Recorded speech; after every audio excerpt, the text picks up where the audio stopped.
সময় সংবাদের সঙ্গে আছে আমি শফিক মোহাম্মদ। একাদশ জাতীয় সংসদ নির্বাচনে নিরঙ্কুশ জয় পাওয়ায় রাজধানীর সোহরাওয়ার্দী উদ্যানে আওয়ামী লীগের বিজয় উৎসব আজ। এই মুহূর্তে সমাবেশ স্থলের বাইরে আছেন রিপোর্টার দেবাশিস রায়, আজহার লিমন এবং কামরুজ্জামান মামুন। বিস্তারিত জানতে আমরা সরাসরি চলে যাচ্ছি তাদের কাছে। প্রথমেই যাব দেবাশিসের কাছে। দেবাশিস, শফিক, আপনি জানেন যে একাদশ জাতীয় সংসদ নির্বাচনে আওয়ামী লীগের যে নিরঙ্কুশ বিজয়, সেই বিজয় তাদের দলীয়ভাবে সেই বিজয় অর্জনের কিন্তু আমরা বলতে পারি যে প্রায় 3 সপ্তাহ হতে চলেছে। এই 3 সপ্তাহ কিন্তু উদযাপনের যে রেশ, সেই উদযাপনের কোনো রেশ কিন্তু এই 3 সপ্তাহ আওয়ামী লীগের পক্ষ থেকে ছিল না। কিন্তু আমরা আপনাদেরকে বলতে পারি যে আজ সেই আনুষ্ঠানিকভাবে সেই উদযাপনের দিন, অর্থাৎ আওয়ামী লীগের পক্ষ থেকে কেন্দ্রীয়ভাবে যে বিজয় সমাবেশ, অর্থাৎ যে বিজয় সমাবেশটির আয়োজন করা হয়েছে, এই বিজয় সমাবেশের মাধ্যমেই আসলে আওয়ামী লীগ কেন্দ্রীয়ভাবে এই বিজয়ের যে উদযাপন, সেই উদযাপন আজ করবে। এবং আপনাদেরকে জানিয়ে রাখি যে এই উদযাপন উপলক্ষে আপনারা জানেন যে সোহরাওয়ার্দী উদ্যানে আজ এই উদযাপন অনুষ্ঠিত হবে এবং এই বিজয় সমাবেশে বক্তব্য রাখবেন প্রধানমন্ত্রী শেখ হাসিনা এবং আওয়ামী লীগ সভাপতি হিসেবেও তিনি আগামী দিনে দল কিভাবে পরিচালিত হবে এবং দেশ কিভাবে পরিচালিত হবে, রাষ্ট্রের একজন নীতি নির্ধারক, প্রধান নীতি নির্ধারক হিসেবে এবং দলের প্রধান নীতি নির্ধারক, দলের নেত্রী হিসেবে তিনি এখানে বক্তব্য রাখবেন। দর্শক, আপনাদেরকে জানিয়ে রাখি যে বড় এই আয়োজনটি সম্পন্ন করতে সব ধরনের প্রস্তুতি এরই মধ্যে শেষ হয়েছে।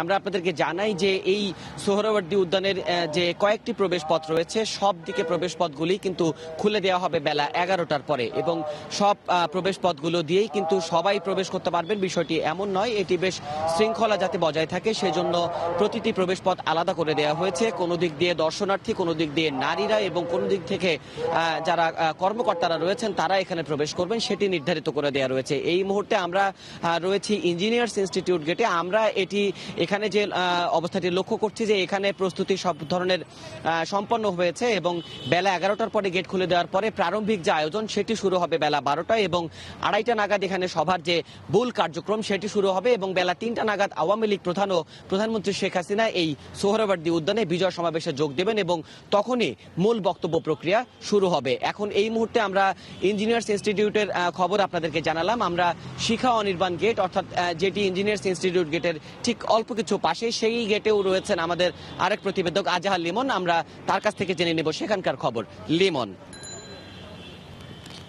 দেবাশিস, আমি আপনার সঙ্গে যুক্ত হলাম সোহরাওয়ার্দী উদ্যানের শিখা অনির্বাণ গেট থেকে। জানেন আজকে সোহরাওয়ার্দী উদ্যানের যে বিজয় সমাবেশ আওয়ামী লীগের, এই মূল মঞ্চে ঢোকার জন্য বা এই সমাবেশ স্থলে ঢোকার জন্য যে 6টি গেট, এই গেটটি দিয়ে কিন্তু প্রধানমন্ত্রী শেখ হাসিনা সহ আজকের অনুষ্ঠানের যারা ভিভিআইপি অতিথি তারা কিন্তু ঢুকবেন।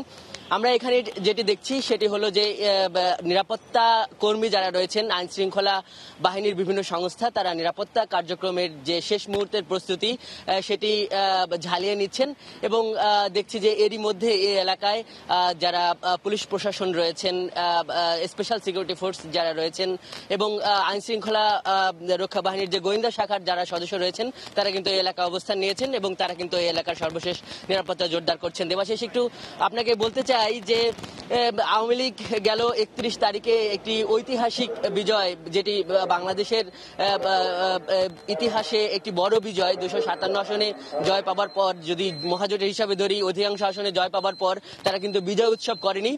দলের পক্ষ থেকে যেটি জানানো হয়েছিল যে তারা এই বিজয় সমাবেশের মাধ্যমেই কিন্তু তারা এই বিজয় উৎসব করবে এবং তারা কিন্তু কোনো বিজয় মিছিলও করেনি।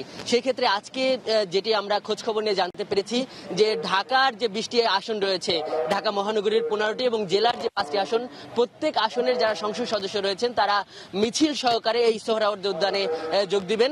এর বাইরেও এই সমাবেশকে জনসমুদ্রে পরিণত করার জন্য আমরা জানতে পেরেছি নারায়ণগঞ্জ, মুন্সিগঞ্জ, মানিকগঞ্জ এই আশপাশের জেলা থেকেও কিন্তু আওয়ামী লীগের বিপুল পরিমাণ নেতাকর্মী এখানে উপস্থিত হবেন।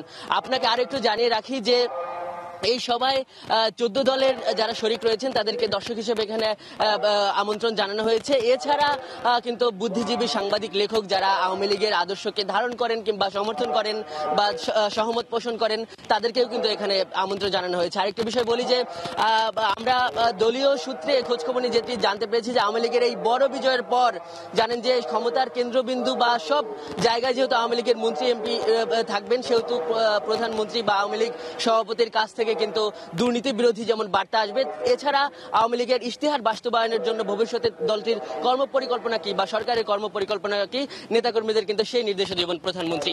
তো আমি তো এই এলাকায় রয়েছি, হাইকোর্ট এলাকায় আছেন আমাদের সহকর্মী মামুন, সেখানকার খবর জানার জন্য চলে যাচ্ছে তার কাছে। মামুন। হ্যাঁ, ধন্যবাদ আজহার। আজহার, সমাবেশ উপলক্ষে কিন্তু রাজধানী ঢাকায় সোহরাওয়ার্দী উদ্যানের আশপাশে যে রাস্তাগুলো রয়েছে তাতে কিন্তু যান চলাচল নিয়ন্ত্রণ করা হচ্ছে। আপনাকে জানিয়ে রাখি, আমি যে এলাকায় আছি সেই এলাকার আশপাশের রাস্তার খবর। চাংখারপোল দিয়ে যারা সোহরাওয়ার্দী উদ্যানে যেতে চান তাদের কিন্তু চাংখারপোল পর্যন্ত তারা গাড়িতে আসতে পারবেন, তারপরে সেখান থেকে নেমে পায়ে হেঁটে দোয়েল চত্বর হয়ে তাদেরকে সোহরাওয়ার্দী উদ্যানে প্রবেশ করতে হবে এবং তাদের গাড়িগুলো ঢাকা বিশ্ববিদ্যালয়ের জিমনেশিয়াম মাঠে পার্ক করা থাকবে। এছাড়া আশপাশের এলাকার খবর যদি আপনাকে জানাই যে মৎস্য ভবন হতে শাহবাগ হতে মৎস্য ভবন পর্যন্ত সড়কে সব ধরনের যান চলাচল কিন্তু বন্ধ থাকবে এবং আমরা দেখেছি সকাল থেকে কিন্তু এই রাস্তা দিয়ে অর্থাৎ হাইকোর্ট, শাহবাগ, মৎস্য ভবন, চাংখারপোল এই রাস্তাগুলো দিয়ে কিন্তু ছোট ছোট মিছিল নিয়ে কিন্তু এই সমাবেশে অংশ নিতে নেতাকর্মীরা আসতে শুরু করেছেন। আমরা খোঁজ নিয়েছি যে ঢাকার বিভিন্ন ওয়ার্ডের যে নেতাকর্মীরা রয়েছেন তারা কিন্তু সুসজ্জিতভাবে বিভিন্ন ব্যানার, ফেস্টুন, প্ল্যাকার্ড নিয়ে কিন্তু তারা সোহরাওয়ার্দী উদ্যানের সমাবেশে অংশ নিতে আসছেন। এছাড়া আপনাকে রাস্তার খবর যদি আরেকটু জানাই যে বাবুবাজার ব্রিজ হয়ে যারা এই সমাবেশে অংশ নিতে আসবেন তারা গোলাপশাহ মাজারে নেমে পায়ে হেঁটে হাইকোর্ট, দোয়েল চত্বর হয়ে সোহরাওয়ার্দী উদ্যানের বিভিন্ন গেট দিয়ে তাদের প্রবেশ করতে হবে। মোট কথা যে আর কিছুক্ষণ পর থেকে কিন্তু এই যে ঢাকা শহরের এই সোহরাওয়ার্দী উদ্যানের যে আশপাশের রাস্তাগুলো রয়েছে এই রাস্তায় যে যান চলাচল, সেই যান চলাচল আরও কিছুটা নিয়ন্ত্রণ করা হবে। আপনি জানেন যে বেসরকারি অফিস আদালত আজকে খোলা রয়েছে এবং যে কারণে যারা অফিসে যাচ্ছেন সেই অফিসগামী মানুষরা কিন্তু অফিসে যাওয়ার কারণে এখন যান চলাচল কিছুটা যে রাস্তাগুলো যান চলাচল নিয়ন্ত্রণ করা হচ্ছে সেই রাস্তাগুলোতে যান চলাচল করছে। আর কিছুক্ষণ পর থেকে অর্থাৎ অফিস শুরু হওয়ার পর থেকে কিন্তু যান চলাচল নিয়ন্ত্রণ করা হবে।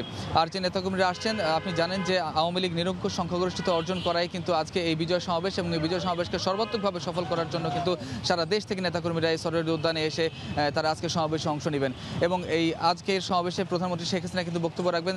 এছাড়া দলের যে সিনিয়র নেতারা রয়েছেন সেই সিনিয়র নেতারাও কিন্তু বক্তব্য রাখবেন। অর্থাৎ জনসমর্থন, অর্থাৎ আওয়ামী লীগকে জনগণ আবার পুনরায় ভোট দিয়ে নির্বাচিত করাই কিন্তু তারা যে জয়ী হয়েছেন এই বিজয় সমাবেশ কিন্তু আজকে অনুষ্ঠিত হচ্ছে সোহরাওয়ার্দী উদ্যানে। তো এতটুকু ছিল আমার কাছে। শফিক, ফিরছি আপনার কাছে। রাজধানীর সোহরাওয়ার্দী উদ্যানের আশেপাশের এলাকা থেকে আওয়ামী লীগের বিজয় উৎসবের খবর জানাচ্ছিলেন আমাদের সহকর্মীরা, জানাচ্ছিলেন কামরুজ্জামান মামুন, তার আগে জানিয়েছেন আজহার লিমন এবং শুরুতেই আমাদের সাথে ছিলেন দেবাশিস রায়। এই ছিল